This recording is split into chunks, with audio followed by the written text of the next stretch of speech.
Bonjour et shalom à tous, que le Seigneur Dieu vous bénisse tous richement.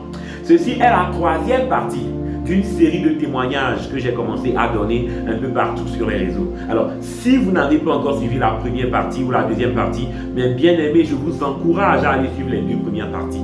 Parce qu'il y a là-bas beaucoup de témoignages qui sauront vous édifier, j'en suis sûr.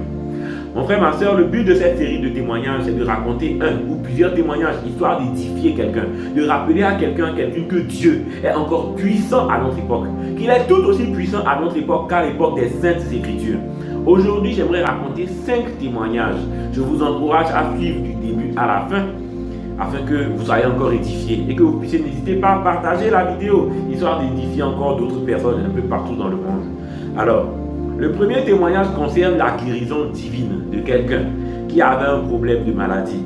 La personne urinait du sang, excusez-moi les expressions, il urinait du sang et à chaque fois qu'il urinait, c'est le sang qui sortait, c'était une maladie. Alors voici comment ça se passe. C'est à Dakar, c'est dans les années 2020-2021. Alors j'étais aux environs de Liberté 6 à Dakar, pour ceux qui connaissent le Sénégal, et j'ai rencontré quelqu'un d'inconnu qui m'a demandé de l'aide pour un petit quelque chose. Alors, pendant notre conversation, il s'est rendu compte que j'étais chrétien et il m'a demandé dans quelle église je priais. C'est dans ce sens que la conversation s'est poursuivie et il m'a raconté que lui aussi était chrétien dans un certain pays. Il était un croyant du message, un chrétien. Et là-bas, il avait rétrogradé en fait quand il a quitté le pays pour venir au Sénégal. Il a rétrogradé complètement au point où il a amené des prostituées chez lui et il faisait, bon, vous savez quoi. Malheureusement pour lui, il a attrapé une maladie sexuellement transmissible qui faisait justement qu'il pissait, qu'il urinait du sang. À chaque fois qu'il voulait uriner, c'était du sang qui sortait. Vous voyez? Donc c'est comme ça que ça s'est poursuivi pour lui et tout. Alors cette nuit-là, quand on s'est parlé, qu'il m'a parlé de cela, je l'ai exhorté, je l'ai convaincu que le Seigneur Jésus-Christ était capable de le guérir encore, tout comme il a fait à l'époque, qu'il est capable de le faire. Alors, après lui avoir parlé, je lui ai fait promettre que si Jésus le guérit, il viendrait à l'église et qu'il évoluerait dans la foi et tout. J'allais l'inviter à l'église. Alors, j'ai prié pour lui cette nuit-là. J'ai prié pour lui au nom du Seigneur Jésus-Christ. Et je lui ai demandé de croire que Jésus peut le guérir. Je lui ai imposé les mains, j'ai prié. Alors, j'ai gardé son contact. Par la grâce de Dieu, le Seigneur Jésus-Christ l'a complètement rétabli. J'aimerais préciser qu'il était allé à l'hôpital pour son mal, d'après ce qu'il m'avait dit. Il urinait du sang tout le temps. Il était allé à l'hôpital pour cela. L'hôpital n'a rien pu faire. Traitement sur traitement, quoi que ce soit. Rien n'a fonctionné. Il était allé, il a fait tout ce qu'il pouvait, mais rien ne marchait. Et par la grâce de Dieu, cette nuit-là, quand j'ai prié pour lui, le Seigneur Jésus-Christ a démontré qu'il est plus puissant que la médecine. Il l'a complètement rétabli par la grâce de Dieu. Et je remercie le Seigneur pour ce témoignage. Alors, lui, malheureusement, il n'est pas venu à l'église. Il avait promis qu'il allait venir à l'église, mais après, bon, il n'est plus venu. Et disons qu'il a esquivé un peu, pour ainsi dire. Et aujourd'hui, je n'ai plus de ses nouvelles. J'ai même perdu son contact du tout, en changeant de numéro, en changeant de téléphone, etc. C'est assez dommage, mais je suis content de ce que Dieu ait pu accomplir ce témoignage. Alors mes frères, mes sœurs, je saisis l'occasion pour vous dire que si vous aussi, Dieu a accompli quelque chose pour vous, n'hésitez pas à lui être reconnaissant. Si Dieu a accompli quelque chose pour vous, n'hésitez pas à tenir l'engagement que vous avez dit que vous allez tenir. Peut-être que vous avez demandé à Dieu, si Dieu fait ceci pour moi, je vais faire cela en retour. Mais est-ce que tu l'as fait, mon frère, ma soeur? Ne regarde pas à cette personne-là, regarde à toi aussi. Peut-être que Dieu a fait quelque chose pour toi et que tu n'as pas tenu tes engagements. Mon frère, ma soeur, tiens tes engagements envers Dieu. J'aimerais te convaincre à faire cela. Nous sommes en 2024. Tu as pris des résolutions pour 2023. Les as-tu accomplies pour le Seigneur? Nous voici en 2024, de nouvelles résolutions. Les accompliras-tu pour le Seigneur? Mes frères, ne faites pas à Dieu des promesses que vous n'allez pas tenir. Si vous le faites, ça fera que vous aussi, des gens vont vous trahir et vous serez blessés. Mais c'est le mal que vous avez fait à Dieu qui vous revient tout simplement. Alors mes frères, je vous en prie, quand Dieu fait quelque chose pour vous, soyez reconnaissants. N'hésitez pas. Que Dieu vous bénisse richement. Alors, cette personne a été guérie parce qu'il puissait du sang depuis quelque temps, mais Dieu l'a complètement rétabli. Que Dieu soit loué. Je passe au deuxième témoignage qui concerne, c'est un frère qui avait une machine là, comment il appelle ça déjà? Un disque dur. Le disque dur externe du frère était gâté, complètement en panne. C'était quelle année? 2015. C'est depuis 2015 que sa machine ne fonctionnait pas. Était complètement en panne. Il m'a donné la machine pour que je prie pour ça d'ailleurs. Et j'ai pris ça, j'ai moi-même essayé la machine aussi. Ça ne fonctionnait pas. Alors, le frère a eu la foi de garder la machine chez moi, son disque dur externe. Il voulait que ça reste chez moi et que je continue à prier pour ça à chaque fois que je serai conduit. Et quand ce sera réparé, il pourrait y en bénéficier. C'est ça. Alors, j'ai gardé la machine chez moi. J'ai prié pour ça, j'ai prié pour ça. J'avais essayé ça à plusieurs reprises, ça ne fonctionnait pas la machine, pas du tout. Même en 2023, l'année passée, j'ai essayé plusieurs fois, ça ne fonctionnait pas. Mais par la grâce de Dieu, un matin du 10 décembre 2023, donc récemment, il y a moins d'un mois, le 10 décembre 2023, j'ai été conduit à encore prier pour ça. Et quand j'ai pris la machine, j'ai prié pour ça, je me suis senti poussé à essayer ça sur un ordinateur. Alors, j'ai essayé ça sur mon PC et tout. La machine était réparée complètement par la grâce de Dieu. Dieu a agi. Dieu a réparé cette machine qui, je le rappelle, ne fonctionnait pas du tout depuis 2015. Donc de 2015 jusqu'à 2023, ça fait environ 8 ans. Ça fait 8 ans que la machine était complètement en panne. Mais par la grâce de Dieu, Dieu l'a complètement réparée. Et nous remercions Dieu pour ce témoignage. Dieu est encore capable aujourd'hui d'exercer, de faire des miracles, de faire du surnaturel, mon frère, ma soeur. Quand vous priez avec foi, croyez que vous l'avez reçu et vous le verrez s'accomplir. Que le Seigneur Dieu vous bénisse richement. Le troisième témoignage que je vais raconter aujourd'hui, c'est un témoignage un peu qui m'a beaucoup touché en fait. Ça montre à quel point Dieu peut apparaître et peut consoler quelqu'un. C'est vraiment un témoignage où Dieu, par une vision, m'a beaucoup consolé. Je vous la raconte. Alors, c'était des années plus tôt, j'étais beaucoup moins spirituel que maintenant. Et vraiment, je m'étais fâché contre Dieu parce que je croyais qu'il m'avait pas exaucé pour certaines choses. Alors qu'il m'avait exaucé, mais je ne m'étais même pas rendu compte. Enfin bref, j'étais fâché. Alors, je m'étais tellement mis en colère que j'ai commencé à dire que j'ai appelé un homme de Dieu et que j'ai dit à cet homme de Dieu que non, Jésus est méchant avec moi, il est méchant avec moi. Vraiment que Dieu me pardonne d'avoir dit ça. Mais j'étais fâché quoi, j'étais trop fâché, j'ai dit ça. Et quand j'ai dit que Jésus est méchant avec moi, c'était vraiment très mal de le faire. Alors, quelques temps plus tard, je me suis rendu compte de mon erreur. Et vraiment, j'ai été très blessé de ce que j'ai dit. Alors, j'ai prié, j'ai demandé au Seigneur de me pardonner tout ce que j'ai dit de mal. Parce que l'homme de Dieu à qui j'avais parlé à l'époque, il m'avait parlé, il m'avait conseillé, il a su me convaincre que c'était pas bien d'avoir parlé comme je l'avais fait. Alors, j'ai prié le Seigneur de me pardonner. Et bon, j'ai aussi prié l'homme de Dieu là en question. Je lui ai dit de me pardonner aussi pour ce que j'avais dit.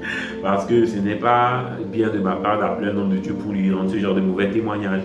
Sur un coup de colère, quoi, vous voyez. Alors, quand j'ai prié, le Seigneur Dieu, il m'a pardonné. Mais dans mon cœur, je me sentais toujours coupable. Dans mon cœur, malgré que Dieu m'ait pardonné, je me sentais toujours coupable pour ce que j'avais dit. La culpabilité ne me quittait pas. Je continuais de prier, les jours passaient, je priais, jusqu'à un jour où la culpabilité m'avait rongé à un point que j'étais vraiment poussé à bout. Alors, j'étais dans ma chambre en train de prier, j'ai dit au Seigneur, je t'en prie, pardonne-moi d'avoir dit ça, pardonne-moi Seigneur, je me sens tellement coupable. Si tu m'as pardonné, je t'en prie, fais-moi un signe, montre-moi que tu m'as pardonné. J'étais en prière comme cela et pendant que je priais, j'ai eu une vision. Je répète que je ne dormais pas, j'étais bien réveillé, c'était une vision et non pas un songe, mais une vision claire. Alors, j'étais là en train de prier, j'ai eu une vision. Dans la vision, j'ai vu la gloire de Dieu se manifester dans ma chambre. Et c'était sous forme d'une nuée. Ça s'est manifesté dans ma chambre sous forme d'une nuée. Alors la nuée est arrivée et ça a absorbé la culpabilité. J'ai vu dans cette vision, cette nuée-là, absorber ma culpabilité. Ça a absorbé ma culpabilité, c'était vraiment merveilleux. Je sentais la culpabilité me quitter comme ça, alors que j'étais devant cette grande vision. Et quand la culpabilité m'a quitté, je me suis senti vraiment, c'était merveilleux. Et j'ai remercié le Seigneur, dit au Seigneur, merci parce que tu m'as pardonné. Merci parce que tu m'as pardonné, Seigneur. Je te promets que j'éviterai de me mettre en colère contre toi une fois où tu ne m'exauceras pas. C'est comme cela. Et ça m'a fait saisir à quel point c'est important de ne pas se mettre en colère contre Dieu. Père, oh merci Seigneur Jésus. Je disais, c'est merveilleux. Donc, je me suis rendu compte qu'il ne faut pas se fâcher contre Dieu. Et cette vision m'a fait me rendre compte à quel point Dieu tient à moi. À quel point Dieu peut tenir à un fils de Dieu. Non pas seulement à moi, mais à vous tous, qui êtes des authentiques fils de Dieu, mon frère, ma soeur. Quand Dieu ne vous exauce pas, ne vous fâchez pas contre lui. Et Dieu se soucie de ce que tu ressens, mon frère. Dieu se soucie de ce que tu ressens, ma soeur. Sois-en certain. Ce jour-là, j'en ai encore été certain. Je remercie encore Dieu pour cela. C'est merveilleux. Un autre témoignage que j'aimerais raconter encore aujourd'hui, le 4e témoignage. Vous remarquerez que la vidéo d'aujourd'hui, je pense, sera plus courte que les autres. Le 4e témoignage, c'était un cas où j'étais en train d'évangéliser à Dakar, au Sénégal. Pendant que j'étais en train d'évangéliser, j'ai rencontré un musulman sénégalais qui avait un AVC. L'AVC l'avait rendu muet. Il ne pouvait plus parler.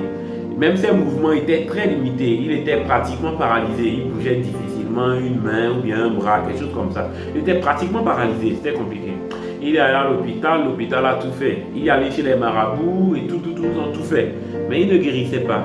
Alors je suis allé chez lui. Je lui ai parlé du Seigneur Jésus-Christ. Je lui ai parlé du fait que Jésus-Christ est le Fils de Dieu. Et par la grâce de Dieu et par la présence de l'atmosphère du Saint-Esprit, j'ai réussi à le convaincre que Jésus est le Fils de Dieu.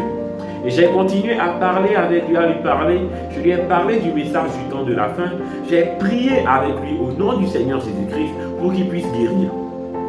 Alors, après cette prière, je repassais souvent lui rendre visite. À cette personne-là.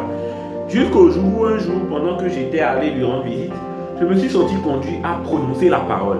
Et je lui ai dit, parle. Et quand je lui ai dit, parle, il a réussi à parler. Pour la première fois depuis environ une année. Ça fait plus d'une année qu'il ne pouvait pas parler à cause de l'AVC. Il ne pouvait pas prononcer le moindre mot. Mais quand je lui ai dit, parle, ce jour-là, il a réussi à prononcer le mot, moi. Il a dit le mot, moi. Il était très content ce jour-là. Et c'est comme ça que la guérison a commencé. Le lendemain, il a dit un autre mot. Le lendemain, il a dit Fataya. Le jour d'après, il a dit d'autres mots, et ainsi de suite. Et un jour, sa mère m'a dit, ah Jordan, aujourd'hui il a dit un nouveau mot. Aujourd'hui il m'a dit ce qu'il voulait que je lui achète à manger. Aujourd'hui il m'a dit d'aller dans la douche pour lui faire telle chose. Et ainsi de suite. Vous voyez, alors il évoluait. Et il parlait de plus en plus par la grâce de Dieu. Même ses mouvements revenaient de plus en plus par la grâce de Dieu. Un témoignage, un miracle authentique que le Seigneur Jésus-Christ a accompli. Et je le remercie vraiment. Alors, il était muet, mais Dieu il a fait grâce, il parlait. Il était paralysé, mais Dieu il a fait grâce, il bougeait. Et j'ai remercié le Seigneur Dieu pour ce témoignage. Malheureusement, quelques jours plus tard, quelques semaines plus tard, il décédera d'une tumeur. Je crois que c'est une tumeur au cerveau qu'il avait tué quelques temps plus tard. Vraiment, j'ai été très déçu. C'est dommage. C'est vraiment dommage. Mais je remercie Dieu parce que Dieu l'a rétabli. Parce que Dieu l'a guéri. Le fait qu'aujourd'hui il ne soit plus de ce monde n'enlève pas la guérison. Et je remercie Dieu parce qu'il a accepté que Jésus-Christ est le Fils de Dieu avant sa mort. Alors j'ose espérer que Dieu voulant, on se reverra un jour de l'autre côté. Que Dieu conduise toutes choses. Alors, le 5e et dernier témoignage que j'aimerais donner aujourd'hui, c'est le cas de quelqu'un. Une fois, j'étais dans une maison. La personne avait un ulcère gastrique, ulcère à l'estomac. Pendant une période de sa vie, il ne mangeait pas à sa faim. Alors, l'acide gastrique a digéré les parois de son estomac à la place de la nourriture qu'il devait manger. Je ne sais pas si j'ai déjà raconté ce témoignage sur cette chaîne, je pense que oui. Mais en tout cas, vous voyez, donc il avait mal à l'estomac à cause de cela. Il ne pouvait pas manger certaines choses, il était privé de certaines choses. Il est allé à l'hôpital. L'hôpital a tout fait, mais il ne guérissait pas. Il a tout fait, il priait, il ne guérissait pas. Alors un jour, alors que j'étais chez lui, je l'ai encouragé, je l'ai évangélisé, je l'ai exhorté et j'ai prié pour lui. Je lui ai dit d'avoir la foi. Je lui ai imposé les mains, j'ai prié pour lui au nom du Seigneur Jésus-Christ. Et quand j'ai prié pour lui, par la grâce de Dieu, Jésus l'a complètement guéri. Aujourd'hui, il mange ce qu'il veut, Il boit ce qu'il veut, comme il veut, quand il veut. Il ne sent aucun séquelle par la grâce de Dieu, d'après son propre témoignage. Et je remercie Dieu pour cela, car il est le Dieu capable de guérir un ulcère, alors que même l'hôpital n'a pas pu le faire. Je remercie le Seigneur Jésus-Christ pour cela. Mon frère, ma soeur, je t'encourage à avoir la foi en Dieu. Je t'encourage à croire que Dieu est encore capable aujourd'hui de te guérir, de te restaurer, ainsi que toutes sortes de choses. Il m'est arrivé plein de témoignages où j'ai vu Dieu agir. Je l'ai vu agir dans plusieurs domaines. Je l'ai vu guérir les malades. Je l'ai vu trouver du travail aux gens. Beaucoup de grandes choses à notre époque, le Dieu Tout-Puissant. Mon frère, ma soeur, je t'encourage à avoir la foi en ce Dieu-là. Crois en lui, mon frère, ma soeur. C'est merveilleux d'être chrétien. C'est merveilleux d'être chrétien. C'est vraiment merveilleux d'être chrétien.